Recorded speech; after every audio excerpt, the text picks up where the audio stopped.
Alrighty, I want to welcome everybody to our Thursday night Torah talk.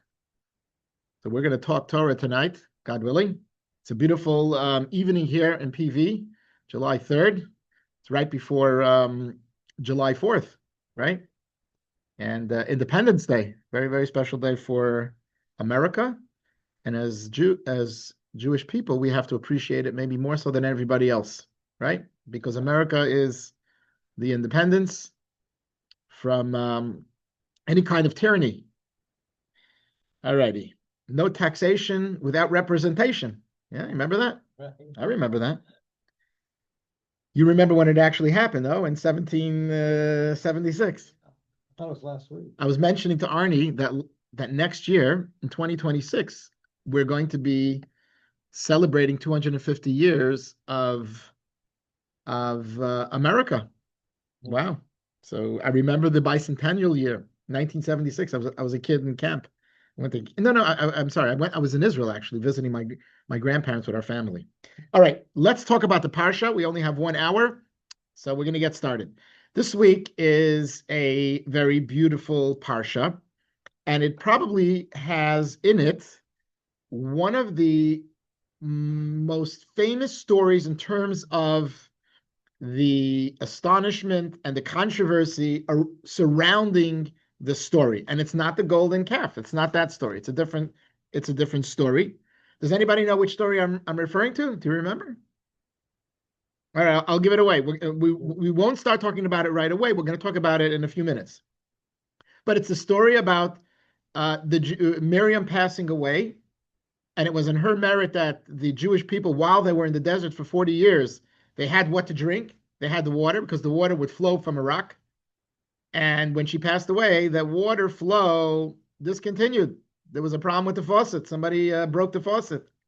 So they called the plumber and he couldn't fix it. They didn't pay the bill. They didn't pay the bill, the water bill. Water's not that expensive relative to electric and other utilities. But in any event, the plumber couldn't fix it, so the Jewish people ran and complained to who? To the manager. And who was the manager of the Jewish people? Moshe Rabbeinu. They ran to Moses. So Moshe Rabbeinu didn't know what to do. How do we turn on the faucet? How do we bring water to the Jewish people? Anyhow, and God told him to speak to the rock. And what did he do? He hit the rock. And as a result of that, Hashem was not happy with him, punished him. We're going to talk about that as best as we can in our short span of time that we have to study this week's parsha. All right, so let's start off with the first idea of the parsha, and the first idea of the parsha is called is the story of the red heifer. That is the opening of this week's portion. And what is the story of the red heifer?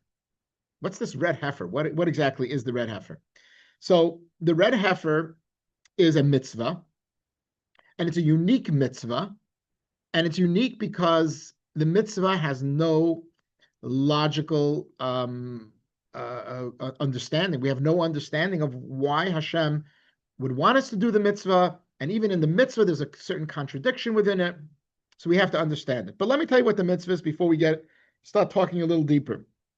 So the mitzvah of the red heifer is the mitzvah to take a red heifer to slaughter it, okay, and in a ritualistic way, but we don't eat it. You take the flesh, included together with the hide, the skin, and you burn it, and you make it into ashes. You burn it so it's a bunch of ashes.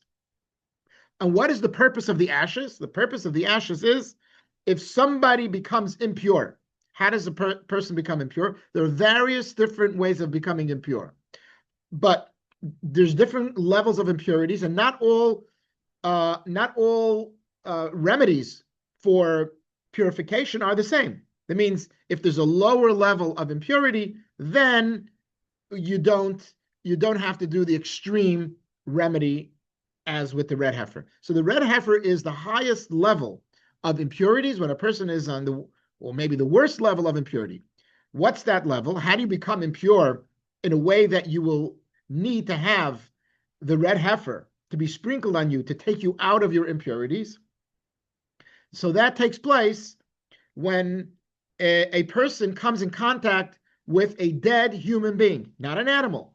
So if God forbid a person was in the hospital and somebody passed away, even if they were in a different room, even if they were in a different floor, but they were under the same roof, I don't care if you're on the 100th floor and the person who passed away is on the first floor or vice versa, the din, the law, according to Torah, is that that person falls in the category of he's tuma or tame, he's impure, and that person now has to cleanse in themselves. Now, this is not a hygienic issue. It's not a problem with hygiene. This is a problem. It's a spiritual issue. It's something that we don't understand. So it's not something that a person can see the impurities. It's not, you can't feel it. Maybe spiritually you feel it. Maybe emotionally you feel it. But this is what the Torah says. So the way out of it is you have to go through a process of cleansing for 7 days. And at the end of the 7 days, you get sprinkled with the ashes. You go to the mikvah. And now you are pure. And guess what happens? The Kohen, the person who's in charge of taking you out of your impure state, he in turn becomes impure. But he doesn't become impure like you did, where he needs the red heifer to come out of his own impurities. He becomes impure, and his impurity is not on the level as though he came in contact with a dead person. Rather, he just goes, he waits 7 days and he goes to the mikveh and then he is cleansed. So He doesn't have the ashes. he doesn't need the ashes. Correct. He doesn't need. We're going to touch upon, in a few minutes, I'm going to touch upon the different levels of impurities. But the bottom line is that when it comes to the Kohen taking a fellow Jew, a fellow Yid, out of their state of impurities when they came in contact with the dead, that's the highest form of impurities. He in turn becomes impure and has to go to the mikveh to become pure, but no ashes of the Kohen. The Kohen. That's you. You're a Kohen. So that's what you got to do when you're going to be in charge when Mashiach comes and we rebuild the Beit HaMikdash. You're going to be in charge. We have a Kohen in the house here. All right. So now, when the Torah refers to this mitzvah, okay, it starts off where, Hashem spoke to Moshe, and he says, speak to Aaron, saying, and this is the mitzvah. He says, Zot CHUKAT HaTorah. This is the law of the Torah. This is the law of the Torah that God is commanding you. And then he goes on to say what that law is. It's a very interesting way for the Torah to describe this mitzvah. It doesn't say Zot CHUKAT HaMitzvah or Zot CHUKAT. It says this is the law of the Torah as though it embodies all of the mitzvahs of the Torah. It has something to say, and it has some form of a connection to all the mitzvahs. This particular mitzvahs that we don't understand, that makes no sense. And how many people are ever going to have to perform this mitzvah? It's going to be very rare, especially now that the temple doesn't exist. We're all in a state of impurity. We're going to need the ashes of the red heifer after Mashiach comes. But right now, for thousands of years, Jews have not been able to do that because we don't have a Beit HaMikdash. But nevertheless, the Torah puts it on a pedestal and says, Zot CHUKAT HaTorah. This is the law of the Torah. Why? Wait a second.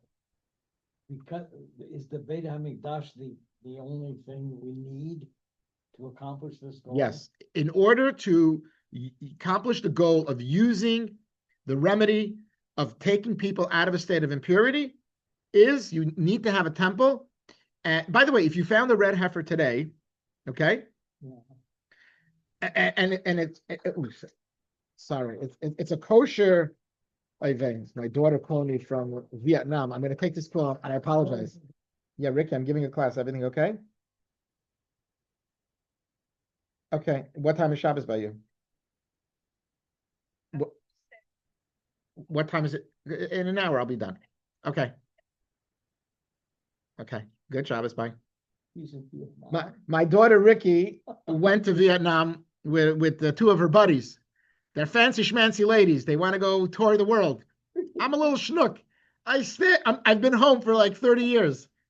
Anyhow, All I'm right. sorry to I laugh. took the call. I have a rule. Whenever my kids call me, Yeah, if I'm in a class or in a meeting, I take the call. of Now, course. especially if they're traveling in such a fashion. She's a That's big girl, but still, That's a miss. when she called me, now I had the feeling she was calling me to wish good Shabbos. Good both. Anyhow, sorry about that.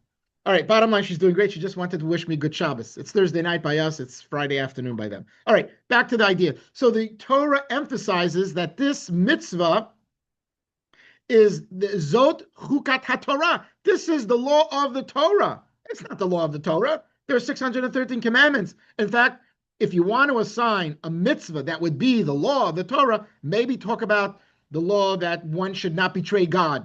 You shouldn't bow down to any, you shouldn't worship idols. Maybe the mitzvah to keep the Shabbat. That's an integral mitzvah. Keep kosher, maybe. I don't know. There could be various, but this mitzvah almost has no relevance and has almost no significance. So I want to explain this by explaining and elaborate a little bit. When I say elaborate, there's not much time, but I'm going to elaborate a little bit about the the mitzvahs of the Torah. So we have 613 mitzvahs in the Torah, right?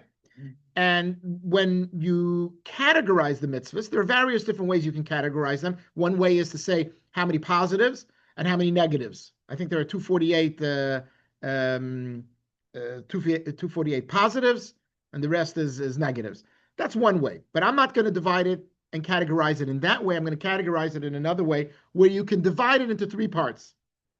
The mitzvot, not all mitzvot are the same. When you see a mitzvah, two mitzvot, not necessarily are they in the same category. So let's start off with the easy category of mitzvahs. The easy category of mitzvahs is what we call mishpatim. What does the word mishpatim mean? They mean what? No, that's mishpacha. Mishpatim. Plural. Isn't that the plural? No. Mishpatim. Mishpacha is a different word. It has the cha. Sorry. This is mishpatim. Mishpatim means social civil laws. What's a social civil law? You give me an example. Anybody? What's a social civil law? What's a law that would make sure that a society, a community stays intact? There's no chaos. There's no anarchy. Give me a law. Do not kill. Do not murder. By the way, you're allowed to kill. You're not allowed to murder. Do you know the difference? I don't either. What is the Killing is allowed. For example, when a person is in self-defense, that's killing. Murder is where you premeditate to kill someone, or not so much premeditation, but the bottom line is you kill somebody for no reason. All right. So killing is murder, right? Murder is the epitome of social civil law. Stealing, social civil law. Okay. There's so many laws about damages, tort laws, marriage laws. Those are social civil laws. Okay. The next category of laws in Hebrew, they're called edut. The word edut means testimonials. So who can give me an example of, Shari, you did such a good job. Let me see if you can give an example of testimonials. What's a good testimonial law? What mitzvah do we do that gives a testimony to something great about God? What could you think of? What mitzvah do we do to emphasize the greatness of Hashem? lighting the candles on Shabbat? Keeping the observance of Shabbat. Yeah. Observance of Shabbat is a testimonial to what? When you observe Shabbat, what are you trying to say? What are you trying to bring out by the observance of Shabbat? You're trying to acknowledge the importance of rest on the seventh day. Why? But why do we need to do it? Why do you need to rest? That's Hashem said so. Hashem said so, but I want to know the reason. So we keep Shabbat to testify that God created the universe in 6 days and rested on the 7th. It's the creation of the universe. It's the recognition that there's a higher power that made all of the things that we experience in life. Another one would be Passover, Pesach. So we eat the matzah and we have a Seder and we get together. Why are we doing it? It's a testimonial that God took the Jewish people out of Egypt. Shavuot, we celebrate the giving of the Torah. We celebrate that experience. Hanukkah, Purim, every one of those, Rosh Hashanah, Yom Kippur, all of those are testimonials. Now, are they rational? Absolutely. Are they logical? Yes. Would you have considered to observe them? Probably not. Maybe yes, who knows? But they make sense. So those are the two most the mishpatim, social civil laws. Testimonials are the primary, most of our mitzvot fall under those two categories. But then we have a class of categories that there are probably more, but the Torah tells us about 4 of them that they fall under the class called chukim. Whenever I actually teach this idea when I go to PV High or Penn High, and I tell the kids, say the word chukim, and everybody's going like they can. So it's cute. Anyhow, so chukim is a category that's different than the other two. Chukim literally in English are statutes. They're statutes. What is a statute for us in the Torah? A statute is a mitzvah that has no logical bearing to it. There's no clear understanding why Hashem wants us to do this. I'll give you an example. There is a mitzvah called the Levirate laws. You ever heard of the Levirate woman? Anybody heard of it? No. Shari?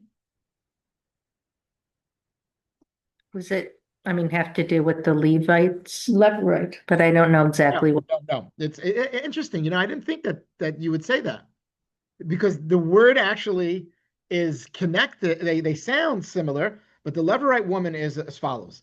If God forbid, well, not God forbid. First, if a man and a woman get married and they have no children and the man passes away, okay? The man dies, but they have no children. The Torah tells us that it is a mitzvah for his brother, the brother who's either older than him or younger than him, but the one who's closest in age to him. Well, actually, not closest. His older brother, if he has one, has to marry this woman. By the way, according to the Torah, if a man is allowed to have more than one wife. How many wives do you have? 10 wives. Very nice. Anyhow, so if a brother passed away, the other brother has to marry that woman, even if he has a wife. Why? Because the Torah says that we want the person's name not to die off. That means the man who passed away, his name should not die off. I'm not here to speak about the mitzvah in and of itself. There's a contradiction in this mitzvah. What if the man did have children and then he dies? And the other brothers may be single, and he says, I like the woman. I want to marry her. He's not allowed to marry her. No, he's not allowed to marry her. The brother's not allowed to marry her. So it's a contradiction. If he doesn't have kids, you're allowed to. If he does have kids, you're not allowed to. So this mitzvah, it makes it complicated when you think about this mitzvah. We call this mitzvah in Hebrew the mitzvah of chalitza or yibum and chalitza. It's a very rare case. And I remember when I was in yeshiva, it was in Miami many, many moons ago. I remember in the yeshiva, there was a woman, it was a sad story. Her husband passed away, left no children. Today, by the way, no man, the rabbis decree that a man should not marry his brother's wife because there's an option. If both of them agree not to marry each other, then you can do what's called chalitza. Chalitza is like a get, like a divorce. It's a kind of a divorce because now they're bound to each other. And there are stories of women who married men who these men had younger siblings who were under bar mitzvah. That becomes a whole problem in and of itself. So I'm not here to speak about the mitzvah. So chalitza. Is that against Jewish law? Against Jewish law what? To marry someone. Well, it's not against. Right now the rabbis made a decree. I don't want to get into the mitzvah. But anyway, the point is, this is called a chuk. This is a statute. It's a mitzvah we don't understand how Hashem came up with this mitzvah. No person with a logical, sensical mind would make this mitzvah. Here's another one. Shatnez. Anybody know what shatnez is? Shatnez is the mitzvah you're not allowed to wear certain garments. They're not kosher. And it has nothing to do with modesty. Your person has to dress modest. But besides that, the Torah specifically says certain material cannot be worn. What is shatnez? Shatnez is when you have wool and linen interwoven with each other. So imagine you have a wool suit and one of your buttons is sewn with a linen thread. That suit is not kosher. You got to get rid of the linen. by the way, today, when Jewish people buy clothing, especially certain clothing need to be checked, suits, wool suits for women. By the way, a lot of things today are made, not so much with wool. Everything is made with other materials. So there's almost no issue with it. But if you're buying a wool suit, or if a woman is buying some clothing that's wool, they have to check there's a guy in LA, in New York, that their specialty is to check if there's shatnez in it. So if you went to Macy's and you bought a suit, you got to get it checked. Men or women. Yeah, men or women. It doesn't. The mitzvahs for both men and women. If you're Jewish, you have to fulfill that mitzvah. Shatnez. So why can't I wear a suit that has wool and linen in it? What's the problem? It doesn't make sense logically. The Torah says it's a chuk. That's why you can't do it. Chuk means it's a statute. I'm going to go quickly. Two more.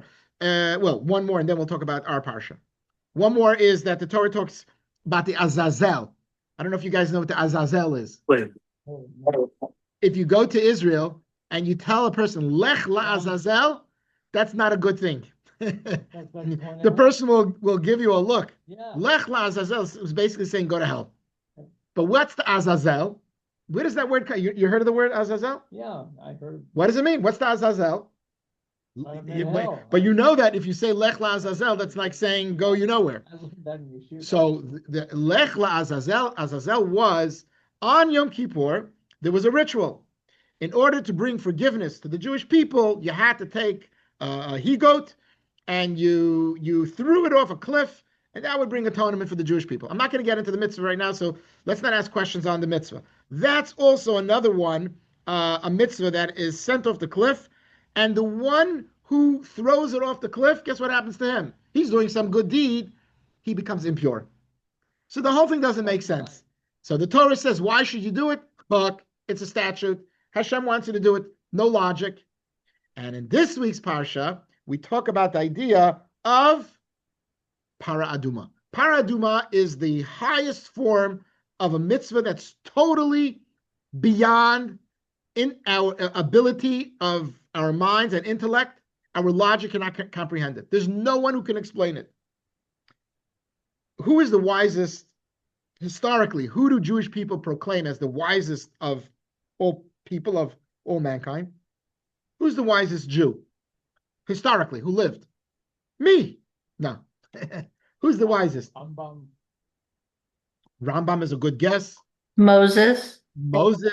Good. That's a good. What's that case? Huh? What's going on? So the wisest of all men is the famous king, is King Solomon. King Solomon is the most famous of all the people. You never heard King Solomon was the wisest of all people? He had the answer pretty much to everything. In fact, he was knowledgeable in about animals. He can communicate with the animals. They say he communicated with birds. He was very wise when it came to astronomy. He was a great statesman. He had great statesmanship, astrology. He knew everything under the sun. The only thing he couldn't explain is this mitzvah, para aduma. He says, I don't know the reasons for it. He says, I've thought about every mitzvah and I understand it, even the ones that are complicated. But this mitzvah, even King Solomon, Shlomo HaMelech, proclaims that this is the mitzvah I don't know. Because this mitzvah has a contradiction in it where it purifies the person that's impure, but makes the person the Kohen, who did all this good work to help a Jew come out of their state of impurities, he becomes impure. That's what the Midrash says, that King Solomon couldn't figure this out. So I want to share with you a deeper dimension why this mitzvah is called the mitzvah of the Torah. If anything, it's not the mitzvah of the Torah. There's so many other, honor your father and mother. Let that be the mitzvah. Love your fellow man as you love yourself. That's a big mitzvah. Societies fall apart because of division, right? We want to have unity. There's so many mitzvahs you could say that is the law of the Torah. But which law does the Torah decide to say this is the law of the Torah? It's this one. So let me tell you something very interesting. that's explained more in Hasidic philosophy and Kabbalah. What is the word? The word chukah I just translated as statute. Excuse me. But the word chukah can also come from the word chokakti, which means to engrave. So let me explain what we're talking about here. What does it mean to engrave? So if let's say you want to put your thoughts on paper, what do?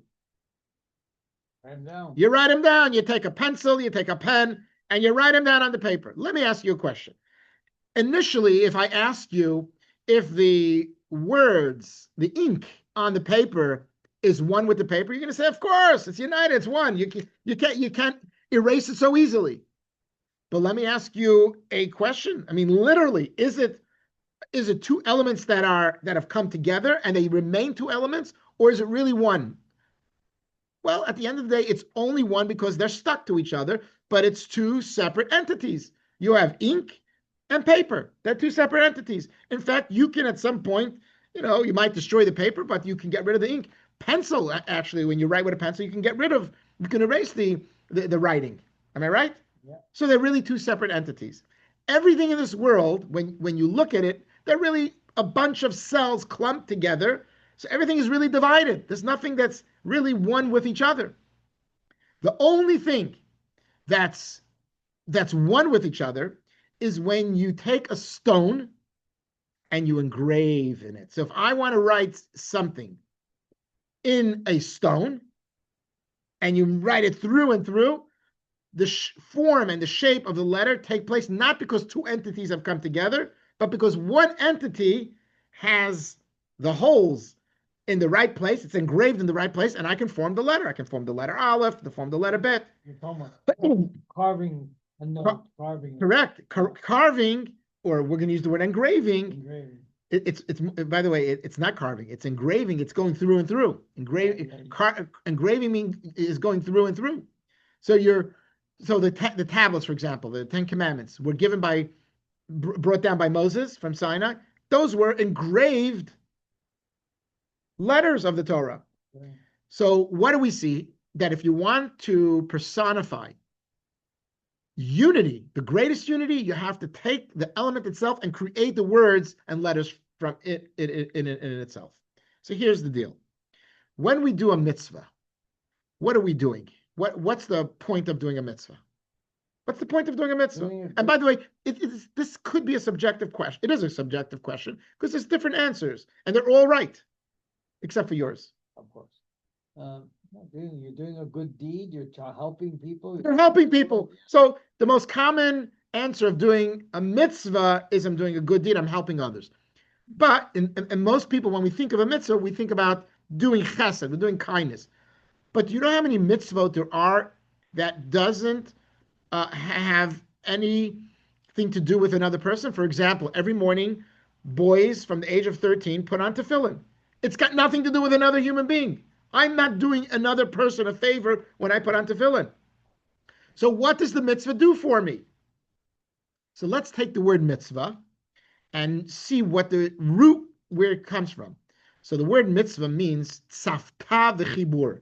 It means to come together, to connect. The idea of a mitzvah is to fulfill the will and the wishes of Hashem. Hashem wants us to do certain things, and when we do them, we are bonded and connected. Think about our children.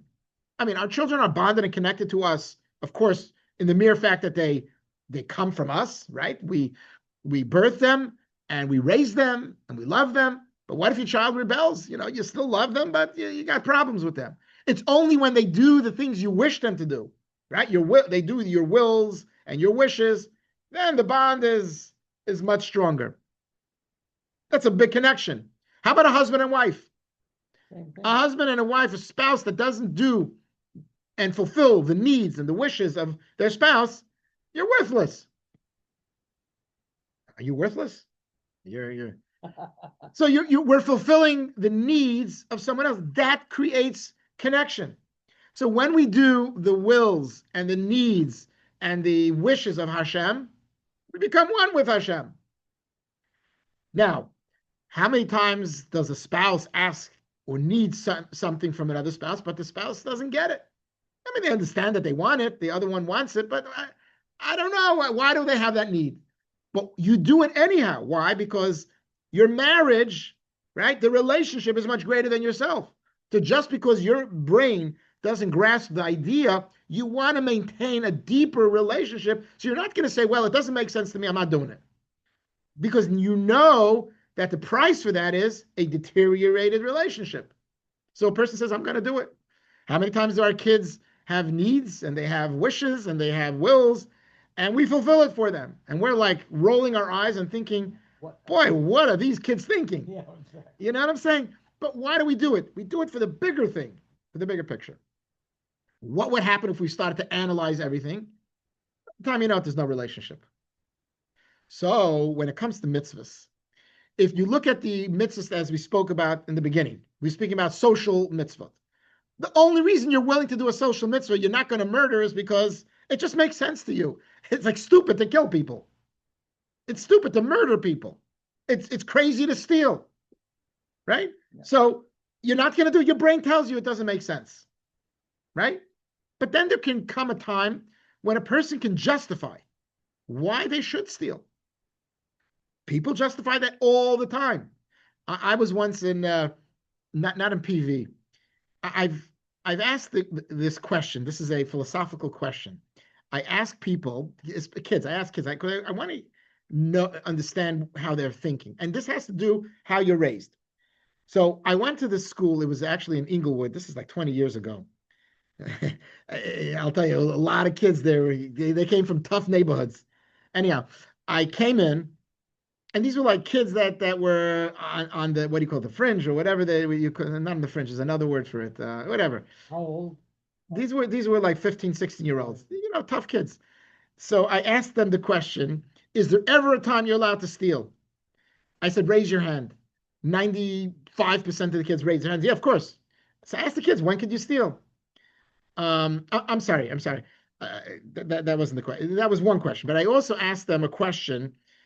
If let's say you could walk into a bank and walk into this safe and there's millions of dollars there and you could take it, but nobody will ever catch you. The cameras break and they can't find you and you're going to keep the money and you will have no problem depositing the money in another bank and you're going to live and would you steal the money? And, the first thought is people say, no, I wouldn't do it. I wouldn't steal. But then people said, you know what, maybe if nobody's going to know about it, which means, and I said that people will not feel like they got hurt. Nobody will feel that they got hurt. That's why people, a very common thing that people do is steal towels from hotels. It's a common thing. Why do people steal the towel from the hotel? What's the rationalization behind it? They wouldn't do it if they went to Macy's. They do it because they think they paid for the room. I probably deserve it. I'm getting a bonus. I slept in the room. I can take the towel. Another thought rationalization people have is what? This is $1 billion enterprise. A $20 for them. They probably paid $5 for the towel. No one's getting hurt. And you paid $500 for the room. So. And I paid, even if I paid $250 for the room, so who's getting hurt? Anyhow, the point is that we have a way to rationalize it. So when it comes to these mitzvot, the logic can. So the performance of the mitzvah is based on how much logic you can put in it. If it makes sense to you, I do it. If it doesn't make sense, then you got a problem. Same thing, I don't know, Shabbat. People struggle with Shabbat for whatever reasons. People struggle with Passover, whatever. People struggle. It's the way it is, some more, some less. It depends who it is. So we want to bring the relationship to the highest point possible. The highest point possible of relating to God and being one with God is when you get rid of what? Logic. You got to get rid of, you have to suspend your logic at some point. I'm not saying to just walk around with blind faith. It's not what we're talking about. This has nothing to do with blind faith. That it has to do with the idea, in order for a person to bring Hashem into your mitzvah. Because if you're bringing the mitzvah only because it makes sense intellectually, then you're not relating to God. You're relating to yourself. You're relating to your brain. So we use the example of a mitzvah that we're only going to do it because God said so. There would be no other reason why a Jew should do the mitzvah of the red heifer, taking the ashes and sprinkling it on somebody and making them pure. We would never do that. It defies logic. It defies intellect. So we only do it, we embrace God in the greatest ways possible. That is the example of what it means to be in a relationship with Hashem, to do a mitzvah and do it for the sake of Hashem. So if you're going to keep Shabbos, if you're going to honor your parents, if you're going to love your fellow as you love yourself, if you're going to conduct business in an honest way, don't just do it because you think you're going to have a good life. Don't just do it because you think it's just the right thing to do. You're doing it because this is what Hashem wants from you. This is what Hashem needs from you. That's why this is the prototype of mitzvahs. So it is the CHUKAT of the Torah. It is the law of the Torah because this is the example of how we're supposed to perform the mitzvah. So that's a philosophical, a deeper way of understanding about this mitzvah. Okay. Just another point that I want to make, because now that we're on the topic of the laws of purity and impurities, those are laws that are beyond our logic, because it's, impurity is not something you can look at somebody's hand and say, oh, I see it right there. It doesn't mean your hands are dirty. Like I said earlier, it's not a hygienic problem. You should be taking a shower, by the way. Only brothers can make such jokes. That joke stinks. That joke stinks. You know what he said? That joke stinks. Thank you so much for helping me out over here. So I want to talk about the laws of Tumah. Then I want to just add a Kabbalistic idea to understand what exactly is Tumah. What is it? If you can't see it, you can't feel it, you can't take a microscope and look through it and see the Tumah. What is it exactly? There are different types of Tumah. The highest level of Tumah can come about when a person... Tumah in Hebrew? In English? T-U-M-A-H. T-U-M-A-H. Thank you. So coming in contact with the dead is the highest level of Tumah. The lowest level of Tumah is when a person touches a person who came in contact with the dead. You follow what I'm saying? So you could now contaminate a whole bunch of other people, not on your level, but on a lower level, which means that the people who come in contact with you now, they have to touch you, or you have to touch them. They do not have to have the ashes of the red heifer sprinkled on them. So if you're a mortician, you're in trouble. If you're a mortician, or you work in the morgue, or if you work in a hospital today, you got a problem. But everybody's impure because we've all been to hospitals. You're a doctor, so That's it. You're done. You're impure. You're gonna have to wait for Mashiach to come.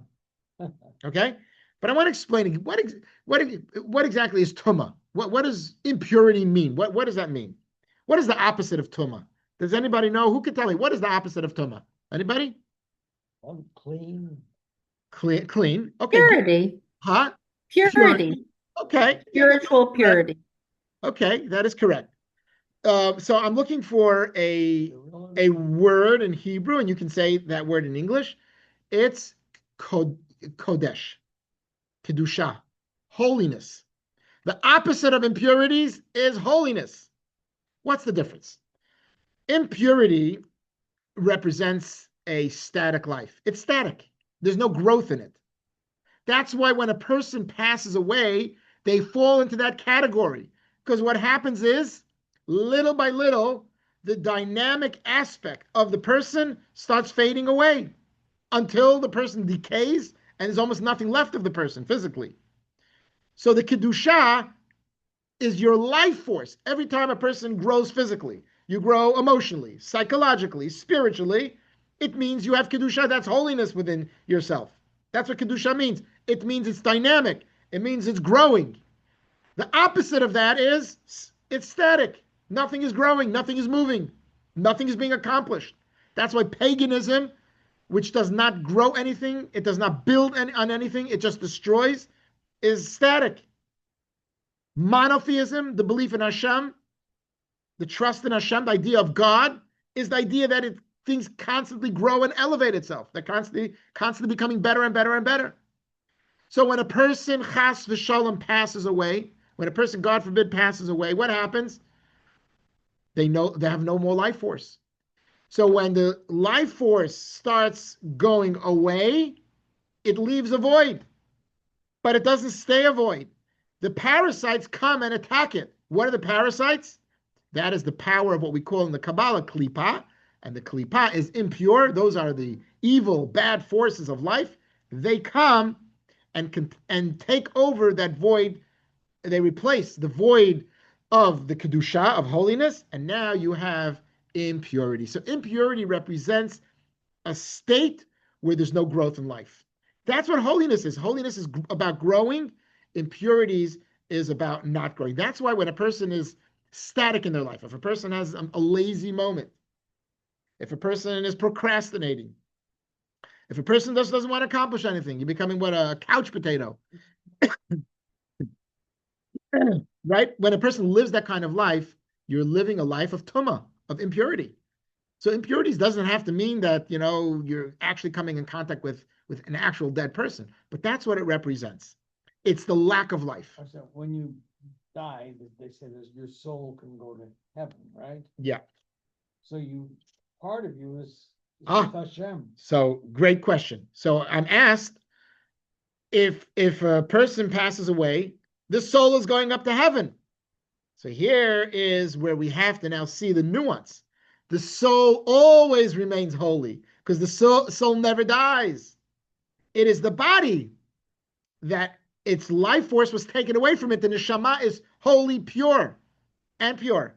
And what gets substituted in the body now that the soul has left the body is the impurities. So that's a mystical way of understanding, and it helps us understand what exactly is tumah. That's why when a person reads or watches things that have nothing, and I'm not talking about something that's harmful. I'm talking about things that you can't accomplish much of it.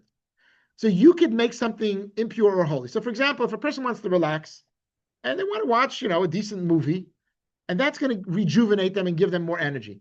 If it's done for that purpose, then that's a holy moment. If you're doing it just to, to waste time, that's why wasting time is moments of impurity, believe it or not. So there's actually a psychological component to impurities. So what do we want to bring into this world? What we call klipa. Klipa represents the idea of the opposite of holiness, kedusha. And those are the static moments of this life, which represents death. That's what tumah is. All right, let's continue. Now, here's an interesting thing. The para aduma, the heifer, it's red. We call it a para, means the heifer. Aduma means it's red. It's a red heifer. Now, red doesn't mean like literally like the color blood. So it's more of like an orangey color. It has like brownish orange, but we call it red. So here are the qualifications for a heifer. So just in case anybody has a farm, I don't know, anybody have farms in PV? We used to have farms here. But if you find the red heifer in your backyard, you have to, in order for it to qualify and be brought to the Beit HaMikdash, you're going to have to bring it to Israel. I think El has a special compartment for if anybody finds a red heifer, special compartment. I just made that up. Anyhow, so it must, first of all, be at least 3 years old, which is the age it's old enough to bear young. It can already have babies. That's number one. And number two, it must be completely red. Completely red. If there are 2 hairs, if there are two hairs that are white, that means you have to inspect it. It's a big inspection. Or another color, it's disqualified. So it's only allowed to have 1 hair that's another color. There's a few stories that happened in the last 25 years where there were farmers who were, I guess they dealt with heifers. I don't remember. I think there was one in New York, a famous story. You can look it up online. Story of a guy in New York who one of his heifers was completely red, and he called the rabbis. He knew about it. I think he was a religious guy, and they inspected it, and it was looking good. And they thought the Mashiach was here because we haven't found one, and nobody's ever found it. And anyhow, finally they inspected it, and they realized it had more than a few hairs that were not red. So that disqualifies it. So it needs to be 3 years old. It needs to be completely red. And it cannot have been harnessed to a yoke, meaning that you can never have used it for work. You're not allowed to even place the yoke on it. It can't work. Okay? Cannot do that. What can you do? Nothing. It's got to be in a state where nothing has ever been done to it. It has not worked. It's got to be 3 years old, that kind of stuff. Okay. So here's a story of the Talmud, a very famous story. The Talmud talks about the times of the temple. It records the story of the times of the temple. The times of the temple, they were looking for a red heifer, and the Sanhedrin are the ones who would determine if it's a kosher heifer or not, red heifer. They sent the rabbis, some of the judges of the Sanhedrin. They went down to the guy's house. Now, the guy this is in Israel, the owner of this red heifer was not Jewish. And like in most generations, some non-Jews don't really like Jewish people that much. But anyhow, they went to this guy and they offered him a certain amount of money. And they said, we want to buy this red heifer from you. So he decided at first he was going to take it. And somebody told him that the reason the Jewish people need it because it's a very unique situation. It's hard to get it. So he upped the rabbis upped. He said, well, I can't sell it to you. I know it's worth a lot more. So the rabbis gave him a better offer. So he said, and then finally he agreed to that offer. It was it was a lot of money, and he agreed to it. But he told the rabbis, we're going to do the deal after the weekend, after Shabbat. So come back. Okay, so the rabbis said, that's not a problem. During the weekend, he was, I guess, a stupid man. He was not a smart guy, that's for sure. Probably a bad man. He heard the rules that we just spoke about.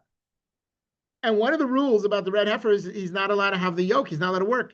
He took a yoke, placed it on it, and he worked the red heifer to fool the rabbis. He thought he was going to fool them.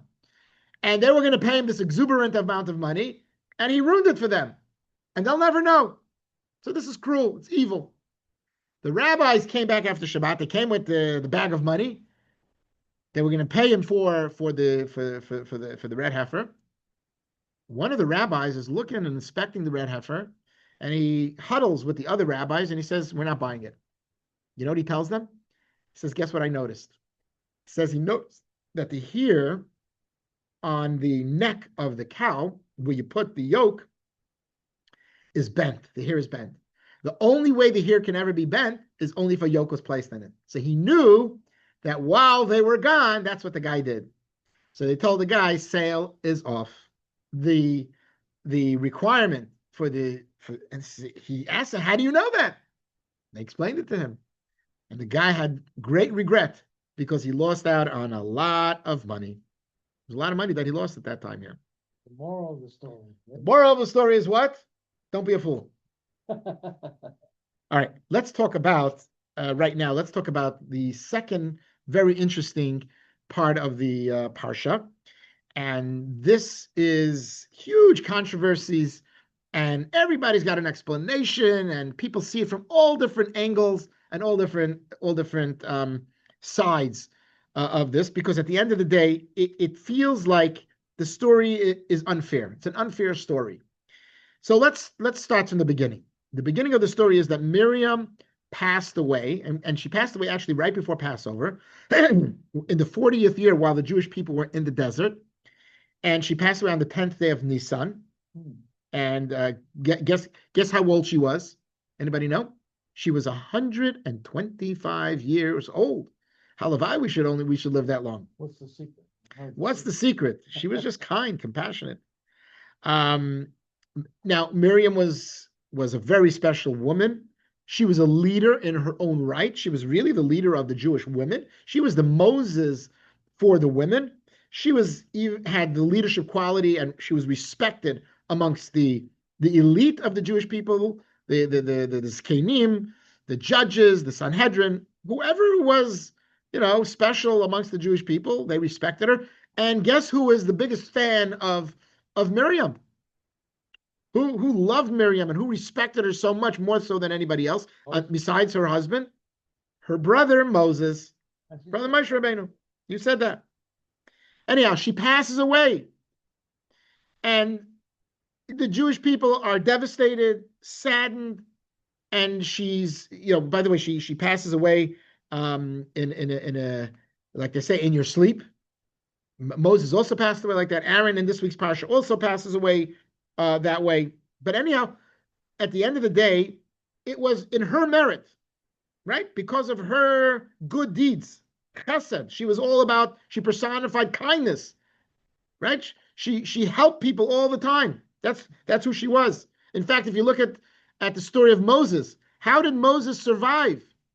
You remember there was a decree by the Pharaoh to throw all the male babies into the Nile, and then she saved her brother Moshe, and she brought her to Batya, who was the daughter of the Pharaoh, and he's raised in Pharaoh's palace. But he also is in a relationship with Miriam and his own mother, so he knows he's a Jew too. So he's getting the best of both worlds. Gets to live in the palace, and he's getting to be raised as a Jew. So he had a very strong bond with his sister. So we'll talk about that in a few minutes. But the water, the reason why Jewish people had water at that time is in her merit. And just as a side thing, the Jewish people were protected, right? So when they walk in the desert, by day it's very hot. And you have scorpions and snakes and all the bad elements. So in what merit were the Jewish people saved? They had the clouds of glory to protect them. That was because of Aaron. Aaron represents the idea of avodah. Avodah means of worship of Hashem. He was constantly bringing the sacrifices represents the worship of God. Avodah. Avodah means work. Work. But it represents the spiritual worship of bringing sacrifices. Davening is called avodah. So the clouds of glory represents the Shekhinah. So when Aaron passed away, the Shekhinah left the Jewish people, so the clouds of glory left. Same thing with Miriam. Miriam represents chesed, kindness. Water represents kindness. So as soon as she passes away, there's no more. When it came to the manna, it's related to the idea of study of Torah. So Moshe Rabbeinu passes away, manna stopped as well. But anyhow, at this point, we're talking about Miriam. Miriam passes away, and what are the Jewish people lacking? There's no more water. So like I mentioned earlier, the faucets were closed, were shut down. So the Jewish people call a good plumber. The good plumber says, I can't help you. This is a spiritual matter. You need to take it up with God. So in order to take it up with God, you got to go to the guy who communicates with God. That's Moshe Rabbeinu. I'm going to tell you an interesting midrash, a very interesting midrash that most people don't know this, that it's not in the Torah itself, but it's in the commentary and the in between the lines. That's what the medrash is. Not in the Rashi, but this is in the medrash. The medrash says this beautiful story that when Miriam was alive and the rock was flowing with water, where was this rock placed? It was placed right before the temple, the Mishkan, the Ohel Moed. That's where it was placed. It was placed on like a little pedestal, and water would flow from it. So what the Jews did was they each of the head of each tribe would come to the stone. They would take some kind of like a plow, some kind of tool, and they would make like a line and walk it all the way to where they were camping around the temple. This is in the desert. And this created an aqueduct. It was like an aqueduct. Yeah. And the water would come directly to each tribe. So no one had to go to the stone and bring their buckets and collect water. The water came to each tribe, and that's how they had water. Like a canal. There's a canal, a nice canal. And that's a midrash. It's not directly in the Torah. Take it as you wish. That's the story of that. But anyhow, the story here is that the water stops, and the Jewish people are not happy. We're thirsty. So what happens? They come to Moshe Rabbeinu and they're crying. And Moshe Rabbeinu is devastated because why are the Jewish people crying? Like, where's their faith? Of course Hashem is not going to leave them in the desert without any water. So he goes to Hashem and he says to Hashem, well, look at me. Poor me. I have to deal with a bunch of complainers. And this is not the first time that they complain. But when Jewish people complained to Moshe, he always got the job done. He resolved it. Here, Moshe Rabbeinu somehow got a little fablunget. He didn't resolve it completely. Why? Because the Torah tells us that, first of all, he tells him that this is the Medrash. The Torah exactly doesn't say this, but it's in the Medrash. The Medrash says that Hashem told Moshe, I want you to bring the Jewish people, actually no, he said to him, I want you to bring the Chachamim, the wise men, I want you to study Torah with them right before the rock. In the merit of studying the Torah, doing a great mitzvah, and understanding and absorbing the wisdom of Hashem through studying Torah, water will and then you're going to speak to the rock. You'll say, hey, Rocky, come on, give us some water. We're thirsty. Water is going to flow. Okay. So Moshe Rabbeinu says, you know what? Not only am I going to invite the wise men, you know who else I'm going to invite? Every Jew in town. Everybody. Everybody's coming to the party. He's going to teach Torah to everybody. Now, first of all, in hindsight, at first glance at this, yeah, it's a great idea. But it was a big mistake. Because now everybody shows up to the event where Moshe Rabbeinu is going to make this magic. Study the Torah, speak to the rock is going to flow, and they're going to flow in the aqueducts, and we're going to be back to normal. This was going to be a spectacle. It's going to be amazing. So Moshe Rabbeinu invites everybody. But what was the mistake in it? What was the drawback of having everybody show up? So we know when you bring everybody in, you're bringing in your bad apples too. So the bad apples who always criticized Moshe, whatever Moshe did, right? It can never be good enough. It's never good. Always a complaint, always a problem with what Moshe did. It's like politics today. So Moshe Rabbeinu calls the people. He wants to teach the Torah, but he can't even open his mouth. Why? Because all the complainers are ridiculing him. They're saying, God is not sending Moshe to perform this miracle. Moses is a clever man. He understands science. And he knows that in that particular rock that he wants to bring out the water from, he knows what kind of minerals are in there. There's some kind of a trick he's going to do here. We want you, Moshe, to come to our camp. Each tribe said, they started to scream, come to our camp and speak to the rock there, and let's see if you can bring water from there. Now, Moshe is in a conflict. Because on the one hand, God says, speak to this rock. Can he go to another place? He doesn't know what to do. And the Jewish people, it's like a gang. It was from a protest, it turned into a riot, and everything got out of hand. And of course, Moshe Rabbeinu is like losing control over the situation. And he starts speaking to the rock, and the rock is not listening to him, and he becomes angry. And what happens? He takes the stick that Hashem told him to take with him. Actually, God told him to take a stick. And he gives a big hack on the rock, and now water starts flowing. Okay. So now Hashem says to Moshe, okay. First of all these bad people are going to get punished. That's a separate story. But you, Moshe Rabbeinu, did not do the right thing. What you did was, you didn't completely do what I told you to do. I told you to speak to the rock. And if the rock doesn't respond, you keep speaking. But you gave up. You have to pay the price for that. What's the opposite of obeying? Disobeying. For not listening. And your punishment will be, what is Moshe's punishment? The severe punishment. He's not going into the land of Israel.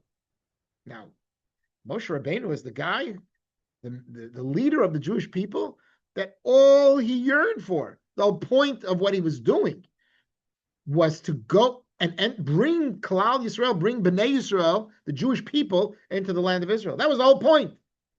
That was what he lived for on a daily basis. And he waited for 40 years, and now he's here. He's almost in. They're an inch away from Israel, like literally, they're there. This is called Tzin, the place they're in. It's called Tzin. Look it up on the map. And he's not going into the land. Moshe first feels terrible. So now, there's a lot of controversy as to, did Moshe sin? Did he not sin? And there's different opinions about it. You have Maimonides, and you have Nachmanides, and this one and that one. Everybody has another opinion as to why Moshe was punished, and if he sinned and he didn't sin, and why isn't he allowed to go into the land of Israel? Maybe there is no connection. So, so one of the ideas that I want to speak about here is, and it's really, it could be a lesson for each and every one of us, and it's probably one of the hardest things for us to, because it's always, by the way, I always like to talk about a lesson. What's the ubechein? What's the bottom line? What can we learn from it? A hora'ah.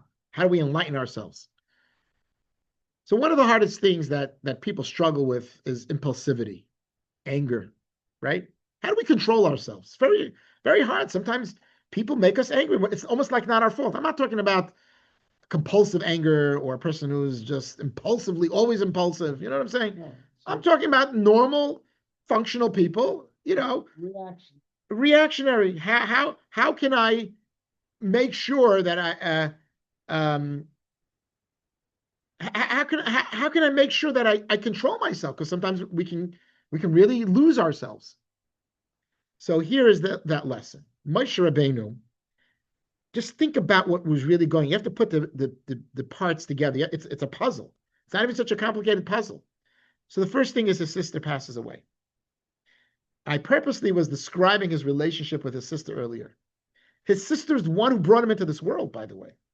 And I'll tell you, That's right. she didn't birth him. Yocheved, her mother did, but I'll tell you in what way. There's a beautiful story. When Pharaoh made life difficult for the Jewish people in Mitzrayim, because the worst thing, the epitome, the height of evilness and persecution against the Jews was when Pharaoh decreed that all male babies have to be cast, thrown into the Nile. So her father, Miriam's father, his name was Amram, which is Moshe's father later on. Amram. I like we have seen. No, that's Amnon. But there's a name Amram. There are people today who have the name Amram. It's not very common, but people have the name Amram. So Amram is Miriam's dad. He was the leader of the Jewish people, or one of the leaders, but very prominent. And he told the Jewish people, you know what? I don't see any good reason for people to have babies. Don't bring children into this. For what?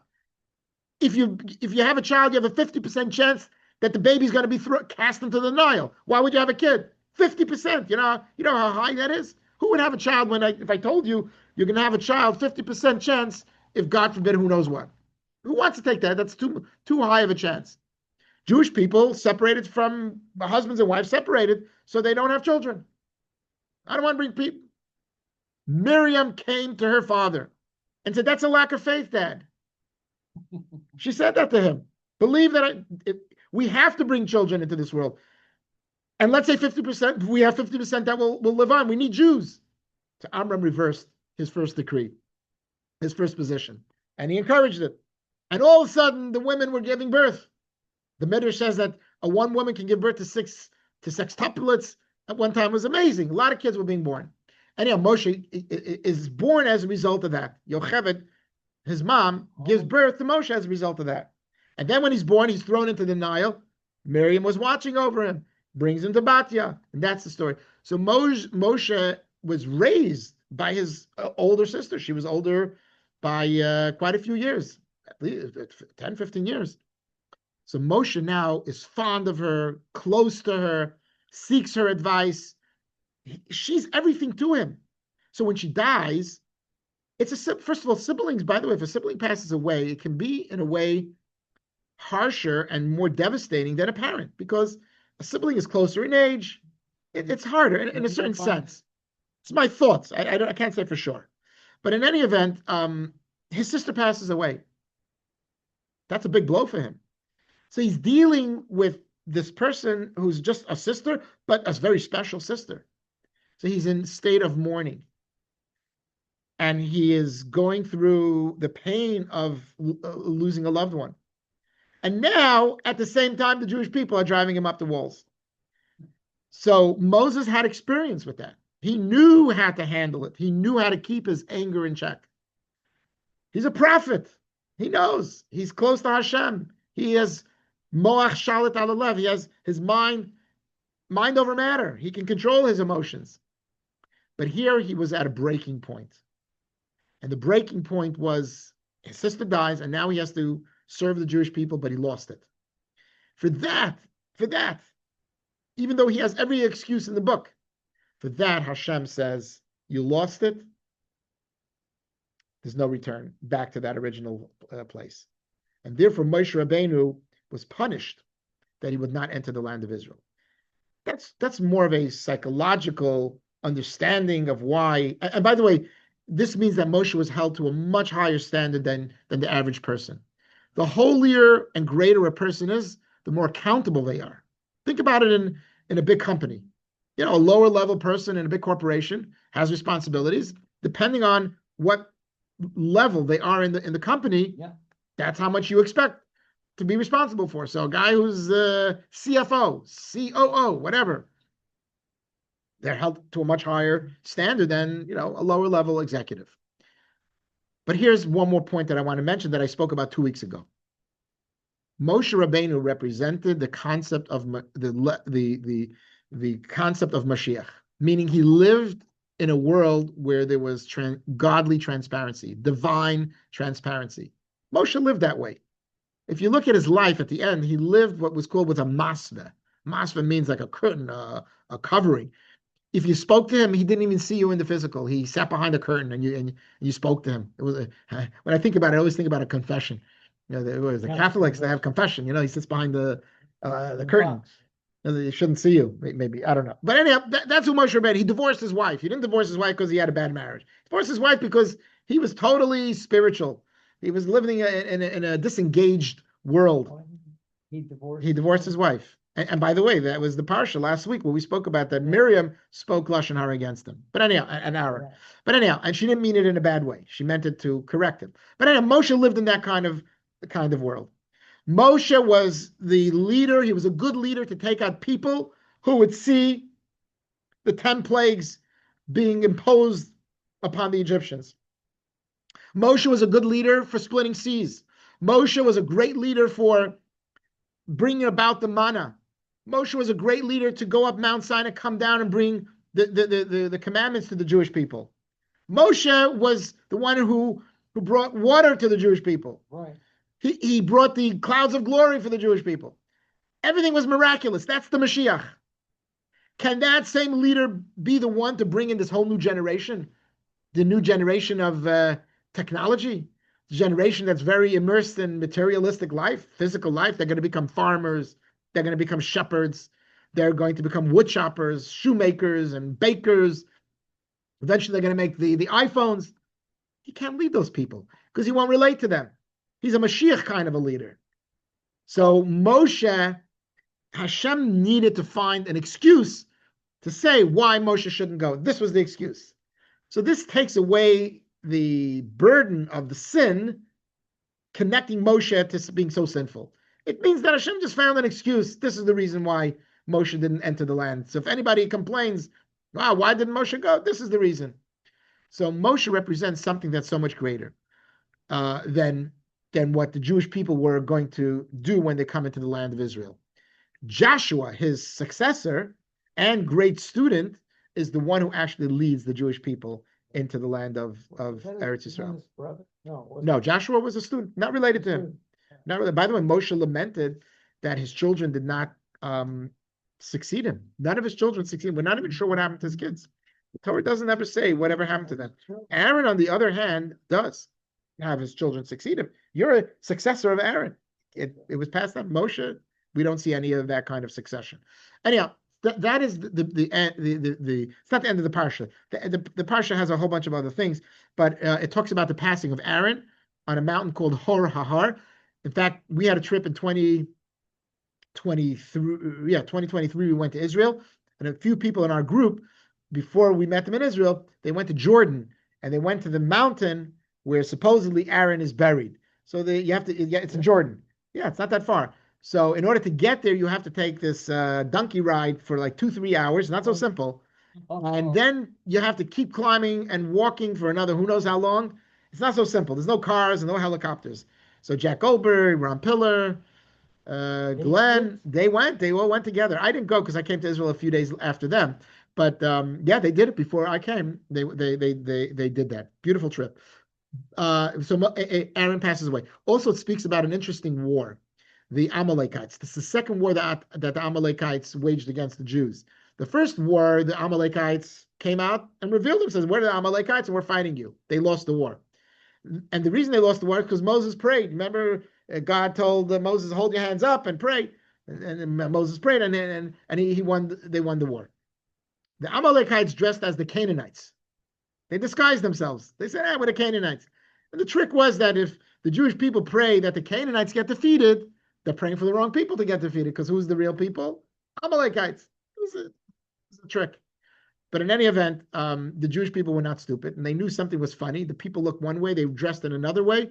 They weren't sure who they were, and they prayed, and they defeated them as well. The Amalekites got defeated a second time. But the Jewish people now, in this week's parsha, are on the brink of entering the land of Israel. In fact, they were pretty much fighting in the land that they're going to eventually conquer, but they're not there yet. And then eventually, people decide that they want to settle in that land, and it was sinful. That's a whole other story. Anyhow, that is the parsha, as we call it, in a nutshell. And if anybody has any questions or answers or comments or complaints, now would be a good time. Anybody have any questions? Hello.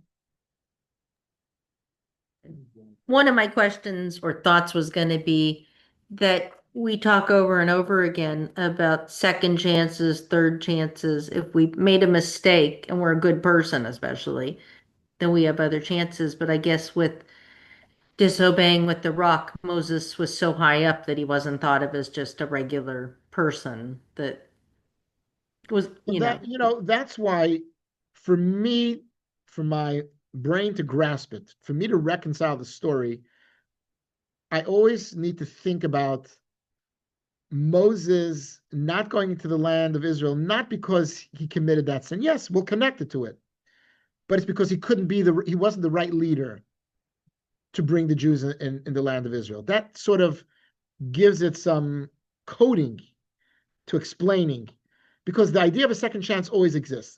But you're right. People who are in a very high level, they have to go. People who run, and maybe we don't see it so much today, but people who make very bad mistakes in government, right? They should be paying a price. A lot of times people, have a downfall. And you can't have mercy on that. But in principle, the idea of teshuvah, the idea of a second chance, always exists for everybody. That's a good point. A very, very good point. All righty. We'll give you a second. Anyhow, it's great to see you. Bye. Are you visiting from Atlanta? Yes, I'm visiting from Atlanta. Yeah, Okay. How long are you going to be here for? just through this weekend. All right, maybe come visit us on Shabbat. We're going to have a beautiful Kiddush lunch here.